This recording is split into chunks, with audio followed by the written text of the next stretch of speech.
नहीं तो मान सम्मान के साथ खिलवाड़ होगा, हमारी बहन बेटियों के साथ खिलवाड़ होगा, उनके सम्मान के साथ खिलवाड़ होगा, हमारे समाज के बूढ़ बुजुर्ग की पगड़ी उतारी जाएगी, जूतों तले रोकी जाएगी, नालियों में रहेंगे हमारे समाज के लोग। हम लोग गैर जैसे जानवरों से भी बदतर जिएंगे।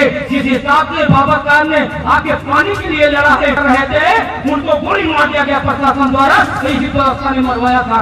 तब हमारे समाज के लोगों को खत्म कर दिया गया। कितने लोग गोली खाकर मर गए, क्रांति हुई।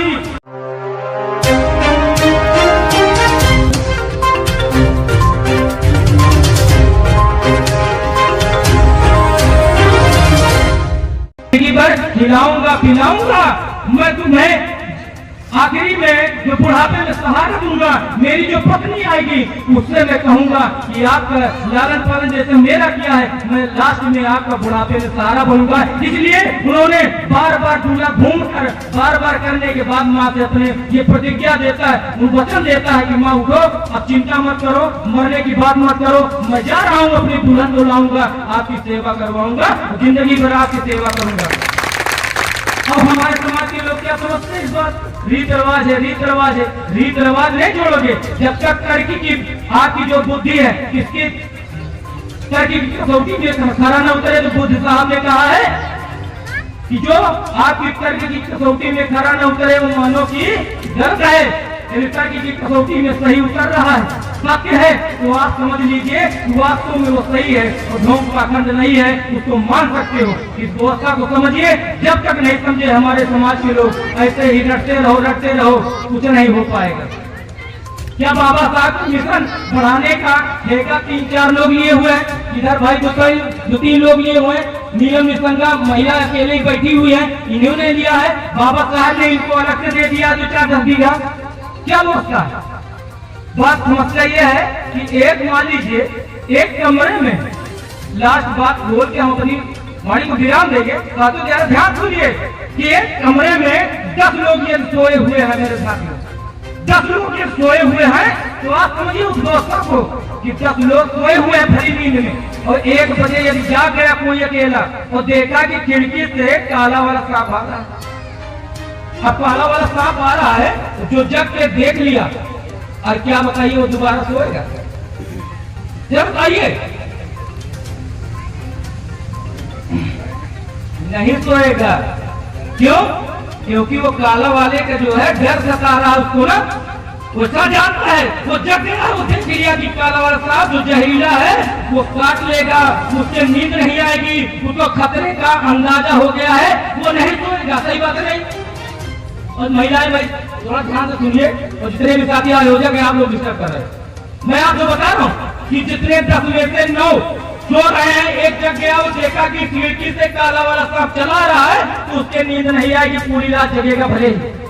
और जितने सो रहे हैं उनको पता ही नहीं, वो खर्राटे मर रहे हैं। उनको यदि जागा हुआ व्यक्ति जो समझ गया कि खतरा है, वो जगाएगा भले ही, तब भी वो नहीं जागेंगे। और जगाने वाले को जो सो रहा है वो गरियाएगा, कहेगा फर्जी हमारा नींद खराब कर रहे हैं, बहुत गरियाएगा। हमको भी गरियाते इसी तरह, गुलशन को भी गरियाते, प्रिंस को भी गरियाएंगे, आशीष को भी गरियाएंगे, और जितने लोग जगाने जाएंगे इस खतरे को भाग रहे हैं, उन लोगों को समाज के लोग ही गरियाएंगे। इस बात को समझिए। व्यवस्था को नहीं समझे तो सोते रह जाओगे, सब मारे जाओगे, हक हुकूक की लड़ाई खत्म हो जाएगी, हक अधिकार छीन लिया जाएगा, संविधान खत्म होने की कगार में है, आपको कुछ नहीं बचेगा। इस संविधान की बदौलत आज हम लोग बोल रहे हैं, आप सुन रहे हो। ने सुनने पर भी पाबंदी थी, गर्म करके तेल डाल दिया जाता था आपके कानों में, आपकी जुबान काट दी जाती थी, किसी की औकात नहीं होती थी कि कोई वेद मंत्र पढ़ ले, किसी की औकात नहीं होती थी कि कोई ओम नमः शिवाय बोल सके। आज उसी को बार बार रखवाया जा रहा है हमारे समाज से। क्यों? क्योंकि आज आप लोगों के पास पैसा है, आज आपके पास दान देने के लिए पैसा है, इस वजह से आपके दान के चक्कर में, आपके पैसे के चक्कर में लोग आपको मूर्ख बनाने के लिए जमात खड़ी कर दी। इतने देवी देवता, 33 करोड़ देवी देवता खड़ा कर दिया जिसका नाम खुद नहीं जानते, जिनका नाम 33 करोड़ देवी देवता का नाम पूछने लगो, कोई ब्राह्मण बता नहीं सकता कि 33 करोड़ देवी देवता का नाम बोल दे। लेकिन इतने देवी देवता खड़ा कर दिए, और वो जरवा धमकाकर हमारे समाज को छल रहे हैं। और हमारे समाज के लोग समझ नहीं पा रहे कि जिस व्यवस्था में अमेरिका की जनसंख्या 32 करोड़ और 35 करोड़ देवी देवता अमेरिका कहां चला गया? अनुचित ताकत देखिए, विश्व का सबसे बड़ा देश, विश्व का सबसे ताकतवर देश बन गया और यहाँ 35 करोड़ देवी देवता थे, उनकी जनसंख्या से ज्यादा हमारे यहाँ देवी देवता थे, उनके पास शक्तियां थी। क्यों हम गरीब फटे हाथ बने हुए हैं? किस व्यवस्था में हमारे समाज को रौंदा जा रहा है? हमारे मान सम्मान से खिलवाड़ हो रहा है। हमारे समाज की बात, इस बात को क्यों हमारे समाज के लोग नहीं समझ रहे साथियों? इसको समझिए, जितनी जल्द समझिए, नहीं तो मान सम्मान के साथ खिलवाड़ होगा, हमारी बहन बेटियों के साथ खिलवाड़ होगा, उनके सम्मान के साथ खिलवाड़ होगा, हमारे समाज के बूढ़ बुजुर्ग की पगड़ी उतारी जाएगी, जूतों तले रौंदी जाएगी, नालियों में रहेंगे हमारे समाज के लोग, पहली जैसी दशा हो जाएगी। आगे झाड़ू, पीछे झाड़ू, आगे मटका ला दिया जाएगा और न थूकने पर आजादी होगी, न सार्वजनिक जगह चलने की आजादी होगी। हम लोग जैसे जानवरों से भी बदतर जिएंगे। जिस हिसाब से बाबा साहब ने आगे पानी के लिए लड़ा है, वो कोई लड़ने नहीं आएगा। एक सदियों के बाद कोई पैदा होता है, जो महापुरुष पैदा होता है, क्रांति राम साहब पैदा हुए, आपको हक अधिकार देकर चले गए, आपको रास्ता बताकर चले गए, आपको राजनीतिक भूख पैदा करके चले गए। आज वो बार बार पैदा नहीं होंगे। हम लोग इस बात को जितनी जल्दी न समझे, ये समझ लेंगे तो हमारा उद्धार होगा। यदि नहीं समझे, संविधान खत्म होने के दौर में है। हमारे समाज के अधिकारी कर्मचारी भी समझ रहे हैं।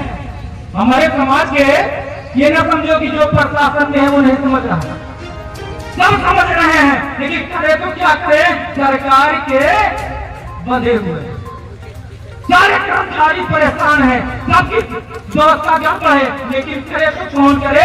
दिल्ली के गले में घंटी कौन बांधे? इस व्यवस्था की वजह से हम लोग आज पीछे हैं। हमें गोली मार दिया जाएगा। कितने लोगों को गोली मार दिया गया जो जागरूकता के लिए काम किया? अभी बताया बाबू साहब को बताया, जो बिहार में क्रांति पैदा कर रहे थे, उनको गोली मार दिया गया प्रशासन द्वारा, तो इसी व्यवस्था ने मरवाया था।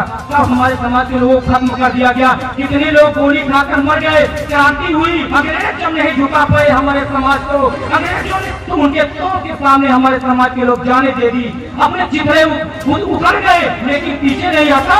अंग्रेजों से लोहा लेकर इस देश से अंग्रेजों को भगाया है हमारे समाज ने, तो ऐसे काले अंग्रेजों को चुटकी में भगाएंगे तो समाज एकजुट हो जाए साथियों, समाज एकजुट हो जाए। बहुत समय हो गया है साथियों, आप सबसे मैं विदा लूंगा, अपनी बाड़ी को विराम दूंगा, लेकिन उससे पहले एक बात आपसे कहना चाहता हूँ कि आपके हक अधिकार की लड़ाई युवा संगठन के साथी या कोई भी संगठन का युवा साथी लड़ेगा तब। ये सर दर्द की दवा नहीं है कि जब सर दर्द करे तब खा लो, उसके बाद भूल जाओ। ये व्यवस्था पैदा करो कि जितने भी क्रांतिकारी साथी आपके यहाँ कली भूखे में घूमते हैं, आपको जगाने के लिए, आपकी मान सम्मान की लड़ाई के लिए लड़ रहे हैं। ये सर दर्द की दवा नहीं है। इस व्यवस्था को बदलो, उनका साथ दो, उनके कंधे से कंधे मिलाकर चलो, वरना ये लोग जब बिछड़ गए, ये लोग खगड़ा के बैठ गए, तो आपकी मान सम्मान की लड़ाई बाबा साहब नहीं आएंगे लड़ने, कांसीराम साहब नहीं लड़ने आएंगे, ये युवा लड़ने नहीं आएंगे। तो ऐसे गली घूटे में मारे जाओगे, जानवरों की तरह तुमको काट दिया जाएगा, कुछ नहीं कर पाओगे, मान सम्मान की लड़ाई नहीं लड़ पाओगे। इस व्यवस्था को समझना है तो क्रांतिकारी साथियों का साथ दीजिए, इस व्यवस्था को समझिए, वीर संगठन का साथ दीजिए, जितने भी सामाजिक संगठन उनका साथ दीजिए। उसके बाद एक हवा बनेगी, बहुजन एकता बनेगी और अपने हक अधिकार के लिए सिर्फ चुटकी बजा देंगे तो क्या मनवादी व्यवस्था के लोग जो हमारा हक अधिकार छीने हुए बैठे हुए वो छोड़ चले जाएंगे। इस व्यवस्था को समझिए। जय हिंद, जय संविधान, वीर संगठन जिंदाबाद, बहुजन एकता जिंदाबाद।